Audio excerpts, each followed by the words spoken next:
Joyeux Noël à tous, ça y est, on est le 25 décembre, c'est la livraison des cadeaux, c'est aussi la livraison des projets liés au Rent to Repay. Dans cette vidéo, on va voir tout simplement comment configurer le Rent to Repay, parce que vous allez voir que l'interface a évolué, et aussi vous aurez accès au code pour le bot du Rent to Repay.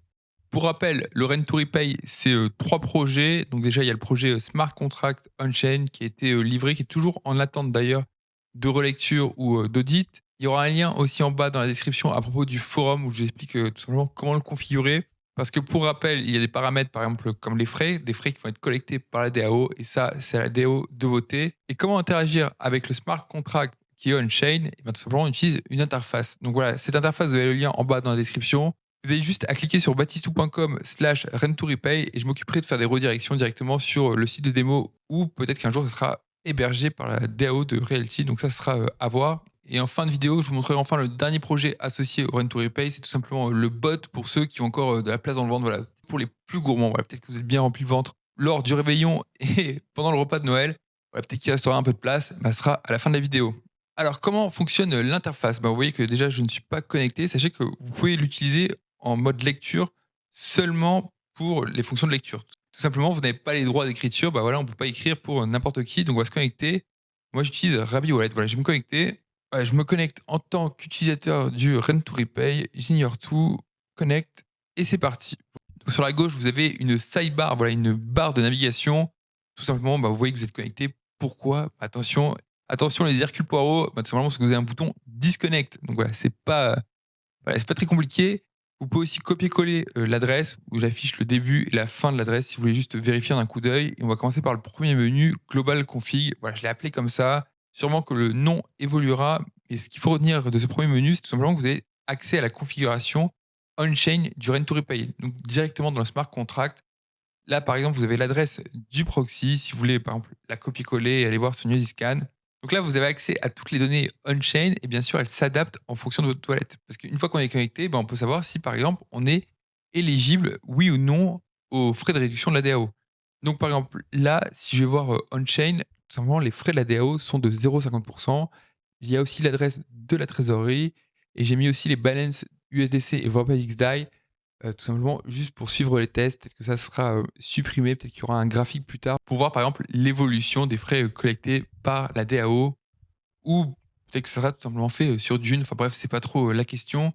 Vous avez ensuite un encart pour les frais de réduction qui sont de 50. Donc si les frais de base étaient de 0,50, on applique une réduction de 50. Bah, ça fait 0,25. D'ailleurs, je vois que je l'ai mis en 2 fois, il faudrait que j'en supprime un. Vous avez l'adresse du token pour être éligible à la réduction de la DAO. Là, pour les tests, sans surprise, j'ai pris le rate. Pourquoi? Ben, tout simplement parce qu'on n'est pas dépendant des snapshots, des distributions de pouvoir de vote. Donc j'ai pris le rate, mais ça pourrait évoluer dans le temps. Et je vous rappelle que c'est à la DAO de choisir, c'est pas à moi. Ensuite, j'ai mis tout simplement une balance du token de réduction en question. Donc là, par exemple, c'est le reg. Et enfin, vous avez la récompense, le tips, tout simplement, pour le sender, la personne qui va appeler le Rent to Repay à votre place. Donc ça sera soit via un onglet, soit via le bot, on en parlera plus tard. On peut aussi configurer le Rent to Repay. Ah, écoutez, je viens de voir que ce n'est pas la dernière version qui a été push. Voilà, normalement c'est centré ou autre. Je ferai ça plus tard, mais vous inquiétez pas, pour Noël, ça sera livré. Alors, comment configurer le Rent to Repay? Vous avez juste à cliquer sur Configure Rent to Repay. D'ailleurs, ça détecte de façon automatique si vous avez une configuration pour le Rent to Repay ou vous n'en avez pas. Et là, apparaît tout simplement un pop-up de configuration. Pour rappel, le Rent to Repay, vous pouvez utiliser 4 types de tokens. Donc, vous avez l'USDC, le Wrapped XDAI et vous avez les supply tokens qui sont associés. Ça fait 4. Là, on va dire pour la démonstration, je vais configurer l'USDC à 0,01. Une fois que les champs sont remplis, j'ai juste à cliquer sur ajouter ce jeton. Je clique et là, donc vous voyez que ça a été pris en compte. USDC ajouté avec le montant de 0,01 et on vous propose deux choix. Soit ajouter un autre token à votre configuration, soit continuer. Dans le sens où juste l'USDC vous suffit. Bon là, pour faire la démonstration avec vous, je vais ajouter justement le supply Wrapped XDAI et hop, je le mets, par exemple, je vais le mettre à 7, pourquoi pas. Ouais, j'ai juste à cliquer sur ajouter token. Maintenant, je clique sur continuer jusqu'à 2 sur 4, mais ça me suffit largement. Et là, on va me demander ma périodicité, ou plutôt, oui, c'est ça, la fréquence de remboursement. Alors, par défaut, je vous ai mis des valeurs assez intuitives. J'entends par là les 5 secondes. Qu'est-ce que c'est? C'est le bloc sur Neosis.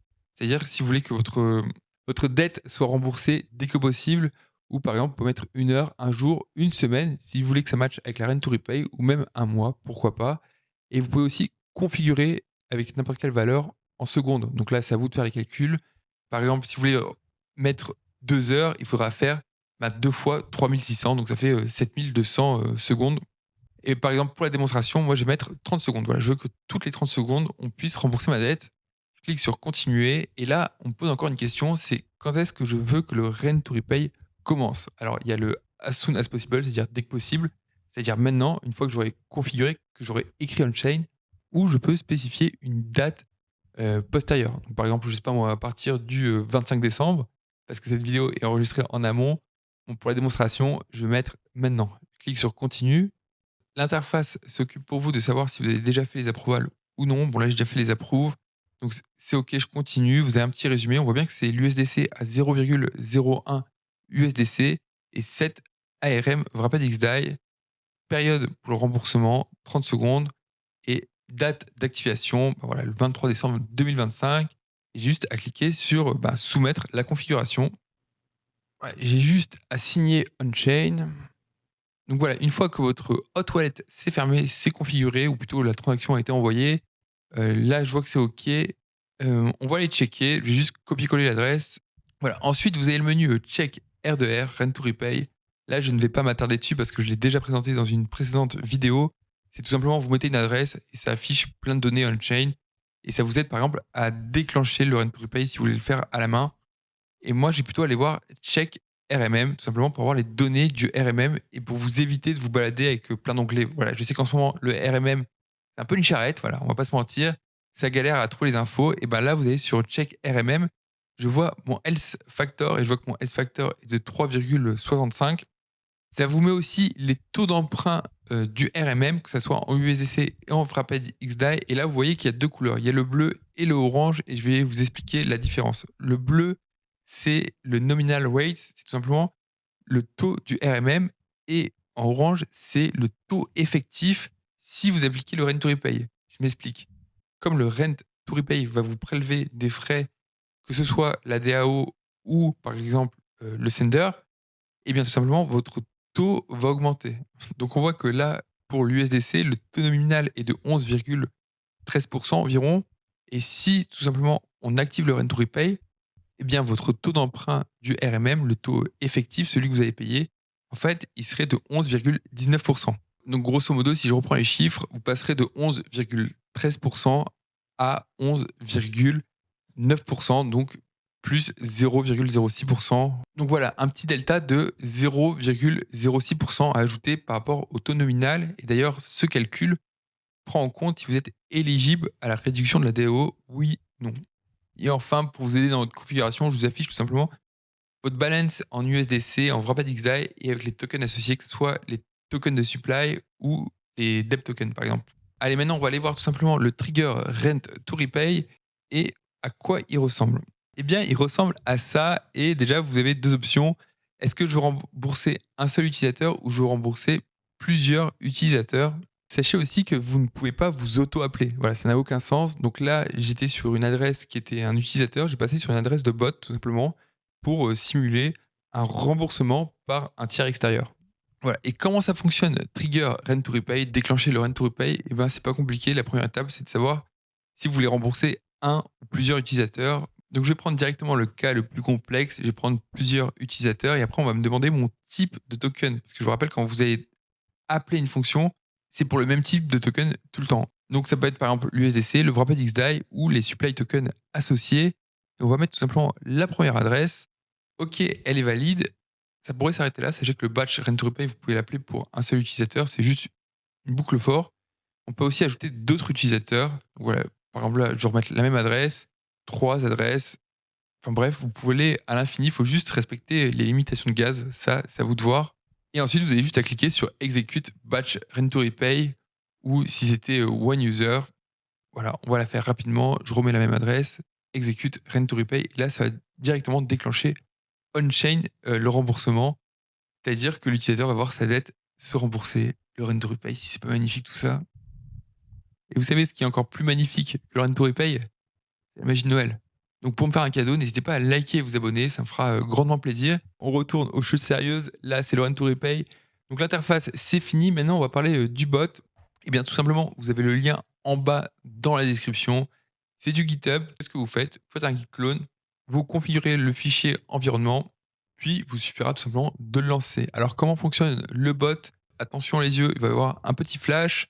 Et hop, on revient tout simplement sur mon playbook, ce que j'avais prévu pour le bot du Rent to Repay.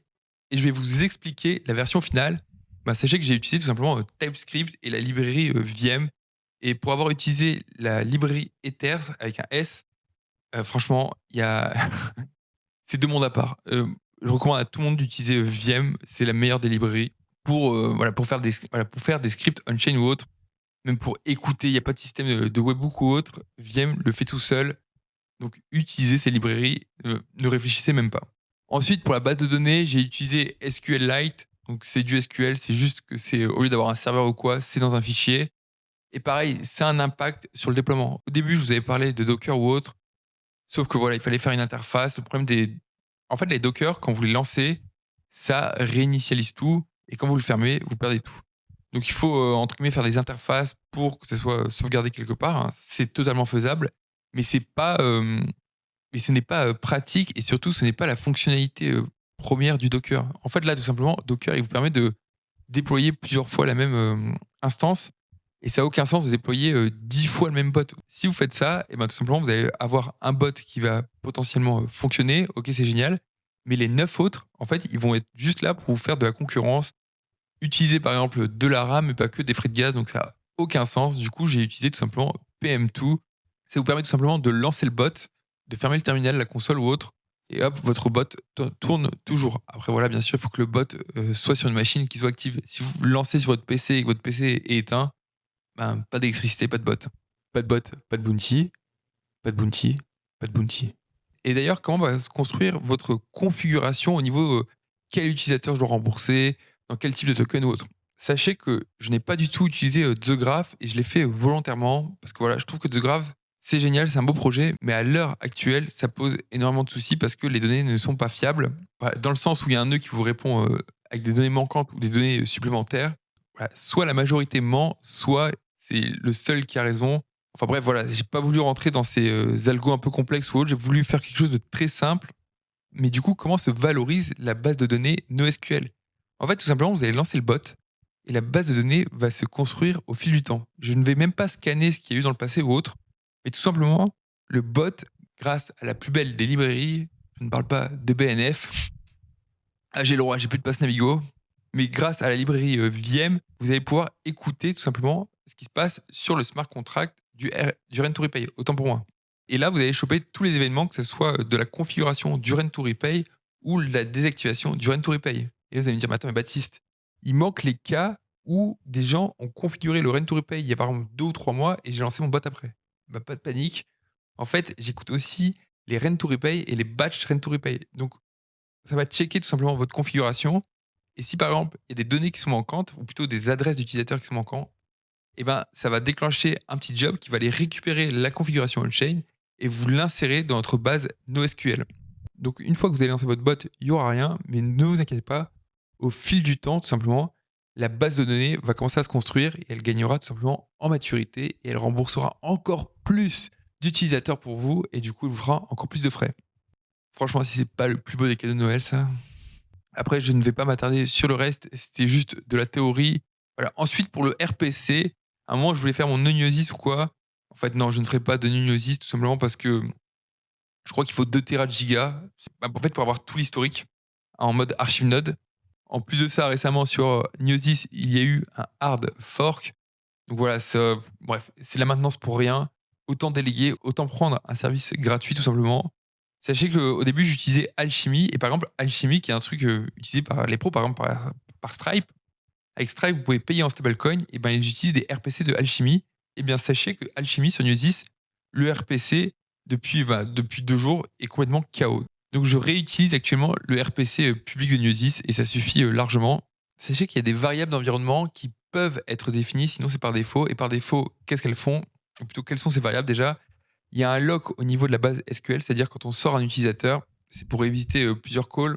Donc pendant 30 secondes, cet utilisateur ne pourra pas être redéclenché et pareil, il y a aussi comment ça s'appelle? Une protection si vous mettez des frais trop bas. Qu'est-ce qui va se passer si vous mettez des frais, très bas? Et ben, en fait, aucun nœud va se battre tout simplement pour appliquer votre transaction. Or, votre transaction, elle est écrite sur la blockchain, elle est sur la pile, elle est en attente. Du coup, vous avez un risque de concurrence entre vos 2 transactions avec le même bot et imaginez si on avait 10, ça aurait été n'importe quoi. Voilà, et je vous parlais des frais, enfin je vais finir là-dessus. Sachez que pour les frais, de base, j'ai mis 1,6 gigaway. Donc c'est à vous tout simplement de jouer avec ce paramètre. Tous ces paramètres seront présents dans le readme, donc c'est à vous d'aller voir. C'est pas magnifique, cadeau de Noël, je vous souhaite encore un joyeux Noël et d'ailleurs, eh ben, j'ai un troisième cadeau pour vous, tout simplement un petit guide pour faire du rendement sur vos stablecoins. Voilà, c'est du stablecoin pour des stablecoins. Il n'y a pas d'histoire de je convertis mes stablecoins dans ce token, que je fais des boucles ou autre. Non, non, c'est des choses simples. Ouais, je vous laisse découvrir ça en lecture, idéal par exemple pour voyage, si vous prenez le TGV pour rentrer chez vous après les fêtes. Et je vous souhaite encore, je sais pas si je l'ai dit, ah si, joyeux Noël.